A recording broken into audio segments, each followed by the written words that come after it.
as my heir, William now assumes the Scottish titles which have meant so much to me.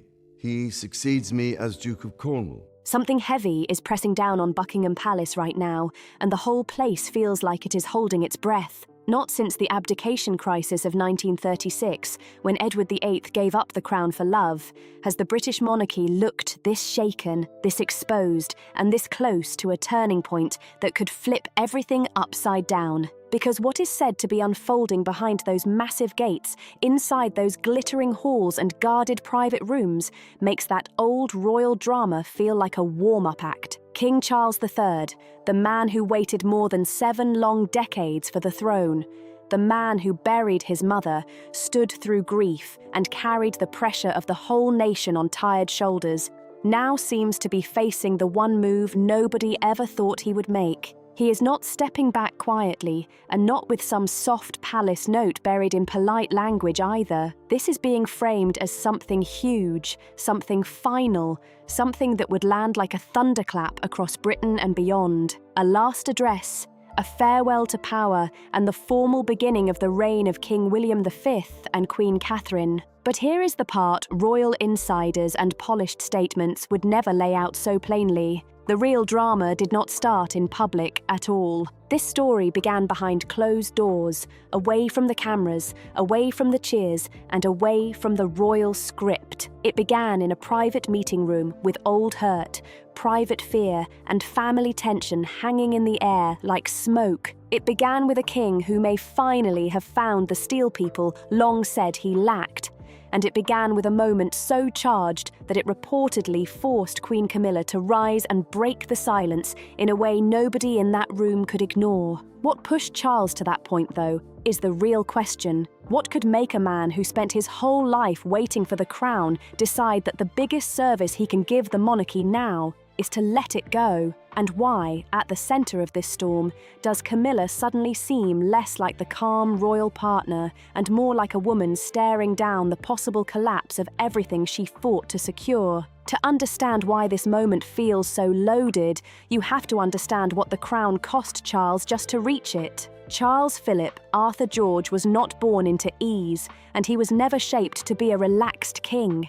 He was shaped to wait, to endure, and to stand still while history moved around him. He waited through scandal, heartbreak, public humiliation, family fracture, and the endless shadow of the most beloved princess the modern monarchy had ever seen. He waited with discipline, with restraint, and with the kind of patience that can either build a man or slowly wear him down. When Queen Elizabeth II died on September 8, 2022, Charles was 73 years old. That made him the oldest person in British history to take the throne, and that fact carried real weight. Most men at that age are stepping back from pressure, not stepping into the most demanding role of their lives. But Charles was only beginning, and for one brief moment it looked like destiny had finally opened the door he had been standing outside for his entire life. His coronation at Westminster Abbey on May 6, 2023, had everything the monarchy uses to remind the world of its power. Gold, ritual, music, symbolism,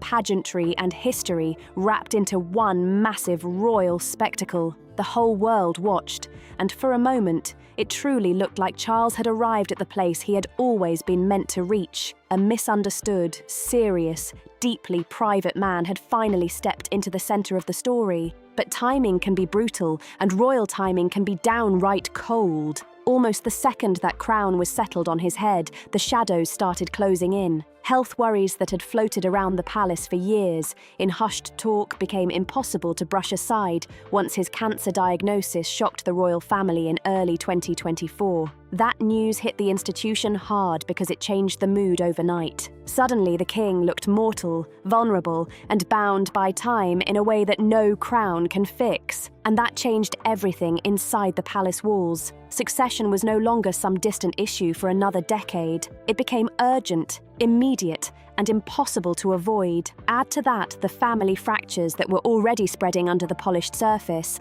and the whole royal machine started looking more fragile than anyone wanted to admit. Around Charles's reign, the family had been hit from every angle, and none of it was small stuff. Prince Harry and Meghan Markle kept sending shockwaves from across the Atlantic with one headline after another, one interview after another, and one new controversy after another. Prince Andrew remained a lasting source of embarrassment and damage to the institution. The press would not let up. The mood in the country kept shifting, and the monarchy was stuck trying to look stable while taking hit after hit. It was messy, relentless, and impossible to fully control. But while that chaos played out, William and Catherine were moving in the opposite direction, and that is where the whole thing gets really interesting. Through Catherine's own serious health struggle and her steady recovery, through their careful return to public duties, and through William's increasingly confident presence on the world stage, something major was happening right in front of everyone. The public was not just accepting the Prince and Princess of Wales, they were warming to them in a deep and very real way.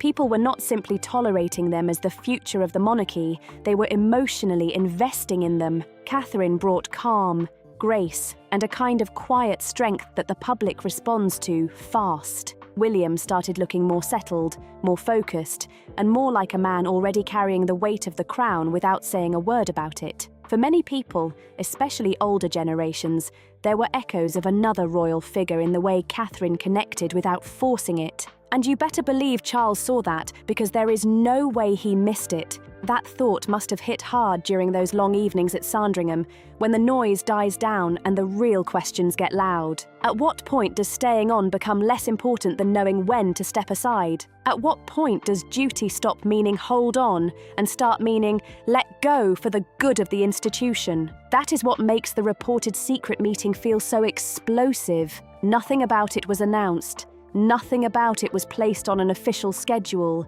and nothing about it was meant for public ears. But inside the private rooms of Buckingham Palace, a gathering reportedly took place that could alter the course of royal history. Charles called it quietly, deliberately, and with full awareness of the weight of what he was about to say. The setting alone tells you how serious it was. Crystal chandeliers throwing warm light over polished wooden floors, royal portraits looking down from the walls like silent judges from the past, a long table, old power in every corner, and the faces of the very family Charles had spent years trying to hold together sitting right there in front of him. That room was not just elegant, it was loaded. Prince William reportedly came in with the controlled expression of a man who already sensed this was no normal family talk. Beside him sat Princess Catherine, poised and composed, still carrying that calm elegance that has become her signature. Her hands were folded neatly.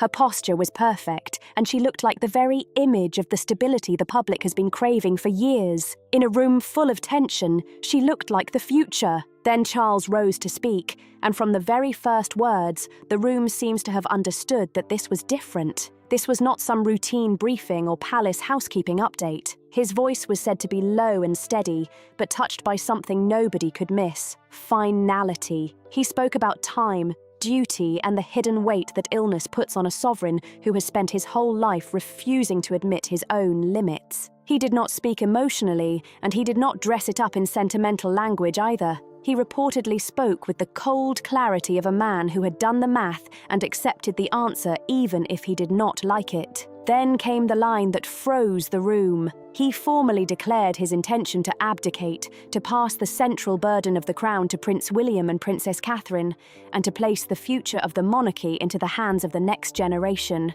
Nobody shouted and nobody gasped. The room dropped into a silence so deep that the ticking of the clock on the mantelpiece sounded like a warning bell. William's jaw tightened just slightly. Catherine stayed composed, but her eyes gave away the truth before anyone else moved. This was not some distant possibility anymore. This was real, and it was happening right there in front of them. Then came the sound that cut straight through that silence like a blade, a chair scraping sharply across the floor. Queen Camilla stood up. Now that is the moment that changes the whole vibe of this story, because a woman does not rise in a room like that unless something massive is on the line.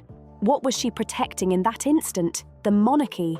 Charles himself? Or something much more personal? much more painful, and much more dangerous to say out loud. Because the Camilla who reportedly stood there was not the softer public version people have gradually gotten used to. This was a tougher, sharper, more defiant Camilla. Her face could not fully hide the tension twisting underneath. Her eyes, usually carrying that controlled warmth, were said to have hardened, and when she spoke, she did it with the authority of someone who knew exactly how to make resistance sound like wisdom. William, she argued, was still too young, too inexperienced, and too untested in the old customs and royal rules that form the real foundation of the institution. The timing, she insisted, was disastrously premature. On the surface, the words sounded reasonable, even responsible. But the room would have seen more than the words. It would have seen the tight grip on her handbag, the whitened fingers, the small tremor near her mouth, and the body language of a woman watching the ground shift beneath her feet in real time. Because the hard truth, the truth sitting heavy over that whole room, was simple and brutal. Camilla's identity, her legitimacy, and her place in royal history were all tied to one central role: the power beside Charles. She was the woman who helped shape his thinking, the queen consort who survived years of hate, years of judgment, and years of being cast as the most disliked figure in royal life, only to rebuild herself into an accepted, if still complicated, member of the royal family. And if Charles truly steps aside, then Camilla is not just watching a king surrender a crown, she is watching the entire structure that gave meaning to her hard-won position start to slip out of her hands. The room changed in an instant the moment Camilla cut in, and the force of it landed hard on Charles. He stood there frozen. Not because an enemy had challenged him, not because some palace rival had tried to humiliate him, but because it came from the woman who had stood beside him through the hardest years of his life. This was the woman he had loved for decades, the woman for whom he had endured scandal, judgment, and endless public anger. And now she had openly undercut him in front of William and Catherine at the very moment he was trying to hand over the future of the crown. Those watching could see the shift in his face right away. The colour changed, the expression tightened, and the whole room seemed to crack under the weight of what had just happened. Nobody needed to say it out loud. The fracture was already there. William was the one who moved first. He rose calmly, went to his father's side, and in a quiet, controlled tone, announced that the meeting would adjourn so everyone could reflect. It was graceful, firm, and impossible to misread. With that one move, he stopped the scene from turning into chaos and made it clear that he already understood how to take control when the room started slipping. The gathering broke apart quickly after that, but as Camilla disappeared through the doors, one thing was obvious to everyone left behind. Buckingham Palace would not feel the same again. Behind closed doors, the real reckoning began. The door to the king's private study shut with a heaviness that felt almost final. Inside, the familiar smell of sandalwood and old paper no longer felt comforting. It felt suffocating. Charles stood with his back to the door, shoulders tight, hands gripping the edge of the desk until his knuckles turned white. This was not ordinary anger. This was the shock of personal betrayal landing all at once. Camilla followed him in and stood in the center of the room, still carrying herself with the posture of someone used to being heard and obeyed. But behind that controlled exterior, there was fear. Real fear. She had clearly realized she may have pushed things too far. Then, according to the story that followed, she made her worst mistake. Instead of staying with the issue in front of them, she reached into Charles's most private pain. She brought up the unhappy memories tied to Gordonstown, the loneliness, the harshness and the misery of that part of his youth. These were wounds he had trusted her with over the years, things he had shared privately and never lightly. What made it even worse was the implication that those private memories might not stay private. That was the moment everything changed. It was no longer just disagreement. It became the suggestion that personal pain could be used as leverage. That kind of move does not just hurt a person, it changes how they see the relationship itself. But instead of breaking Charles, it hardened him. He turned around slowly, and the man looking back at her was no longer the one she thought she knew. The need for comfort and reassurance seemed to fall away in that instant. In its place was something colder and more final. He stepped to his desk, picked up his fountain pen, and began to write. He did not argue, and he did not plead. He did not even acknowledge her. He simply wrote, line after line, in a silence that said more than any outburst could have. Camilla stood there watching the man she thought she could still influence become completely unreachable. The room had not changed, but the power inside it had. Same desk, same portraits, same clock on the mantel.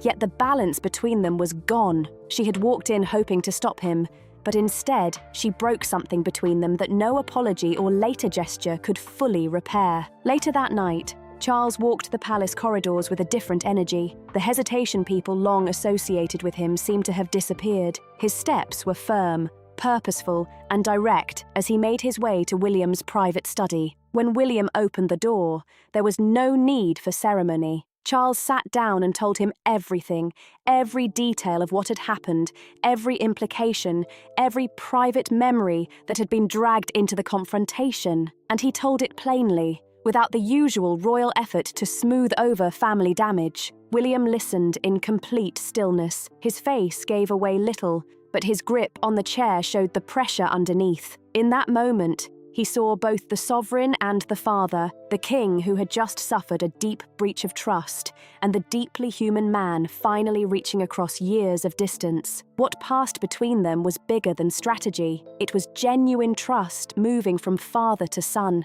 William did not just offer support either. He immediately began planning the next steps, the follow-up meeting, the framing of the announcement, and the handling of the family response. The sharpness behind his public calm was now fully visible. By dawn, something irreversible had already happened. The real succession had begun, not under a crown or in a throne room, but in that quiet study between a king starting to step back and a future king already stepping forward. So when the second meeting came, it felt completely different from the first. This time, everything was controlled, deliberate, and planned in advance, from the seating to the documents to the people invited into the room. And then Queen Camilla arrived in an emerald velvet outfit, stepping into a gathering that no longer revolved around her influence, but around the cold reality that power had already started moving away from her. Camilla walked into that second meeting looking polished and fully prepared, and it was obvious that every detail had been chosen for a reason. The outfit, the posture, the carefully controlled expression, all of it felt like the final layer of armor on someone who knew appearances were now doing most of the work. But the second she saw the room clearly, everything shifted. William and Catherine were seated closer to the king than before, closer in distance and closer in meaning, and that alone told the story before a word was spoken. The colour faded slightly from her face, and when she scanned the room for support, she found almost none. That may have been the first real shock of the afternoon. The people who might once have offered quiet reassurance now gave her only stillness and neutrality. No one moved toward her side of the argument, and no one looked ready to rescue her from what was coming. The mood had changed overnight, and everybody in that room knew it. Then Charles stood to speak. And the difference between this meeting and the last one was impossible to miss. There was no hesitation in him now, no searching pause, no sign that he was still weighing his choice.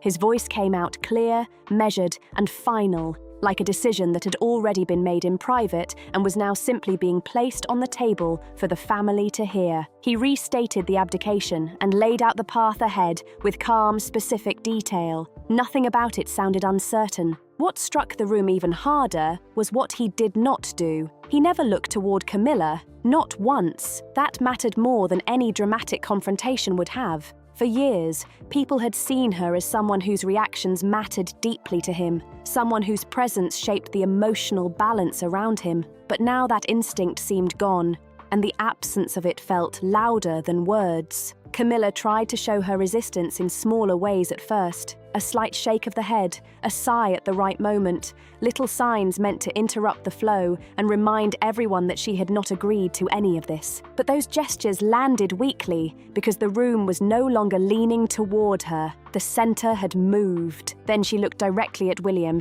and that was the moment the rest of her resistance seemed to lose momentum, because what she saw in him was not worry. And it was not hesitation either. He sat completely still, hands flat on the table, calm in a way that felt almost severe. He did not need to raise his voice or challenge anyone. His stillness carried enough authority on its own. He looked less like a son reacting to a family crisis, and more like a man already settling into the full weight of what was coming next. Beside him, Catherine looked equally steady, calm, composed, and fully aware of the gravity of the moment. She gave nothing away except certainty. Together, the two of them formed a united front that made any further resistance look weaker by the second. They did not need to fight for the room, because the room had already begun to settle around them. One by one, the others present began signaling agreement, not with dramatic speeches or emotional declarations, but with quiet nods and measured expressions that made their position clear. No one stepped in to defend Camilla's view. No one argued that the timing was wrong or the move too sudden. By then, the decision had already taken hold, and everyone could feel it. Before Charles had even fully finished, the formal document was placed on the table. William rose and accepted it from his father with visible respect, and the simplicity of that exchange gave it even more force. It was not theatrical, and that is exactly why it landed so hard. Catherine offered a small smile, not one of victory, but one of recognition. She understood the scale of the duty now moving toward her, and that quiet awareness showed all over her face. Camilla remained still. She did not interrupt, and she did not rise. She sat looking toward the fading light on the wall, as if the reality had finally closed in around her all at once. The future she had spent years navigating toward was no longer hers to shape. It had moved on without her, and there was nothing left to do except sit there and absorb the feeling of being left behind by history. Once word of the abdication reached the public, it spread with the familiar force of major royal news, sudden, controlled, and impossible to contain. The palace quickly scheduled a formal address, and everyone understood how serious that was. King Charles would speak directly to the nation, and this would not be just another statement. It would be the closing act of his reign.